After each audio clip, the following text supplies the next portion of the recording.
बिस्मिल्लाहिर्रहमानिर्रहीम। अस्सलाम वालेकुम। आज हम पाइथन का एक टॉपिक कवर करेंगे जिसका नाम है लूप्स।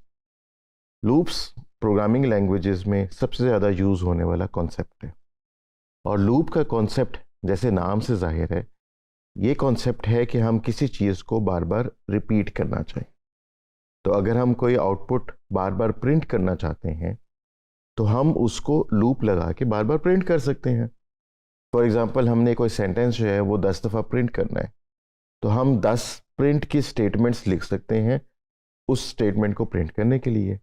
या फिर हम एक लूप लगा सकते हैं और हम पाइथन को ये कह सकते हैं कि इस सेंटेंस को 10 दफ़ा प्रिंट कर दो।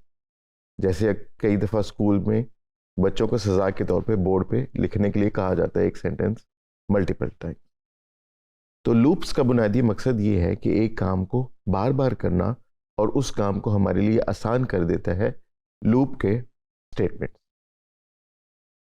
तो लूप की स्टेटमेंट जैसे मैंने बताया कि चीज़ों को रिपीट करने के लिए भी यूज़ होती है। इसी तरह अगर आपके पास कोई लिस्ट है या कोई स्ट्रिंग है और उसके एलिमेंट्स को आप बार बार प्रिंट करना चाहते हैं या उनके ऊपर कोई फंक्शन परफॉर्म करना चाहते हैं, तो आप लूप का इस्तेमाल कर सकते हैं। इसके अंदर आप ये बताते हैं कि लूप स्टार्ट कहाँ से हो और लूप एंड कहाँ पर हो। मे बी आपके पास लिस्ट के अंदर 20 एलिमेंट हैं जिनमें से आप 5 एलिमेंट्स को प्रिंट करना चाहते हैं, तो आप उसको ये बताएंगे कि भाई इस लिस्ट की पहली इंडेक्स से स्टार्ट हो और 5वें इंडेक्स तक जो एलिमेंट्स हैं उनको प्रिंट कर दो। जब भी हम लूप बनाते हैं हम उसको फिनिशिंग क्राइटेरिया देते हैं कि इस लूप ने कितनी दफ़ा चलना है या कहाँ तक चलना है। इसी तरह लूप्स जो हैं वो सर्चिंग के लिए भी काम आ जाते हैं, कि आपके पास कोई लिस्ट है और आपने उसके अंदर कोई एलिमेंट सर्च करना है, तो आप उसके अंदर एलिमेंट बाय एलिमेंट जाके उस की को सर्च कर सकते हैं। तो ये काम भी हम लूप से परफॉर्म कर सकते हैं। तो आइए हम जुपिटर नोटबुक में लूप्स की कोडिंग को देखते हैं। यहाँ पर कुछ हमने एग्जांपल्स लूप्स की टाइम बचाने के लिए पहले से लिख रखी हैं। इनको हम वन बाय वन एग्जीक्यूट करके समझने की कोशिश करते हैं। तो पहली एग्जांपल देखें, इसमें हमने लिखा है for I in range 3 print Python is fun. तो यहाँ पे हमने क्या किया, हमने उसको ये बताया कि आई एक वेरिएबल है जिसको 0 से स्टार्ट किया जाए और 3 तक ले जाया जाए। दैट मीन्स कि ये लूप जो है वो 3 दफ़ा चलेगा और तीनों दफ़ा वो क्या काम करेगा, इस स्टेटमेंट पाइथन इज फन को प्रिंट कर देगा। तो इसको हम एग्जीक्यूट करते हैं और हम इसकी आउटपुट में देख सकते हैं कि पाइथन ने जो है वो 3 दफ़ा ये सेंटेंस लिख दिया, पाइथन इज़ फन। तो ये लूप का बेसिक मकसद है कि हम कोई भी काम जितनी दफ़ा चाहें उसको रिपीट कर सकते हैं एक ही दफ़ा लिख के। अब अगर हम यहाँ पे रेंज 30 कर दें तो ये सेंटेंस 30 दफ़ा प्रिंट हो जाएगा।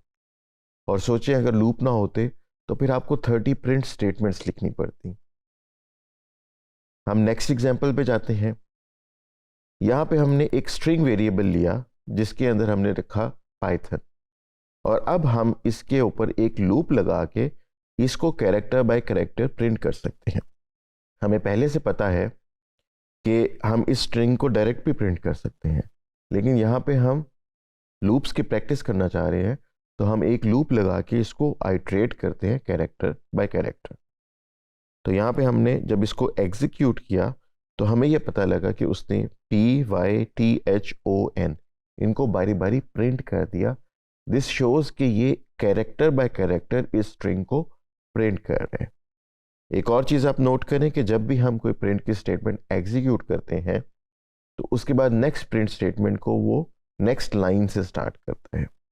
तो अगर हम इस स्ट्रिंग पाइथन को डायरेक्टली प्रिंट करते तो ये एक ही लाइन में सारे कैरेक्टर्स लिखे जाते, लेकिन यहाँ पे हम देख सकते हैं कि वो हर कैरेक्टर को अलहदा लाइन में लिख रहा है, क्योंकि हर प्रिंट स्टेटमेंट अलहदा से एग्जीक्यूट हो रही है।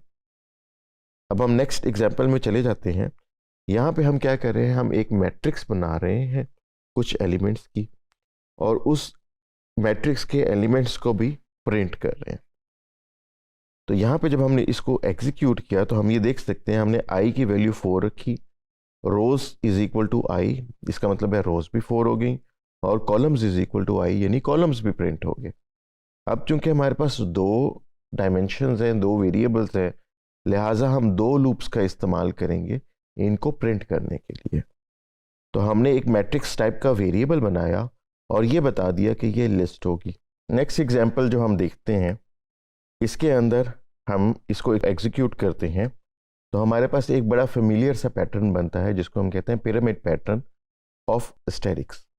तो इस लूप के अंदर हम देख सकते हैं कि एक तो हम स्पेसेस प्रिंट करवा रहे हैं और दूसरा हम एस्टेरिक्स प्रिंट करवा रहे हैं, और एक ही प्रिंट स्टेटमेंट के अंदर हम आइट्रेटिवली ये देखते हैं कि हम नंबर ऑफ स्पेसेस जो हम प्रिंट करवा रहे हैं उनको कम करते जाते हैं और नंबर ऑफ स्टार्स को हम बढ़ाते जाते हैं। तो इसके रिजल्ट के तौर पे हमारे पास एक पिरामिड ऑफ स्टार्स बन जाता है। तो इस तरह से आप बहुत सारी एक्सरसाइजेस कर सकते हैं लूप्स की प्रैक्टिस करने के लिए, और हमारी वेबसाइट पे भी इनकी प्रैक्टिस क्वेश्चंस जो हैं वो अपलोडेड होंगे, एग्जांपल्स अपलोडेड होंगी जिनको आप ट्राई आउट कर सकते हैं।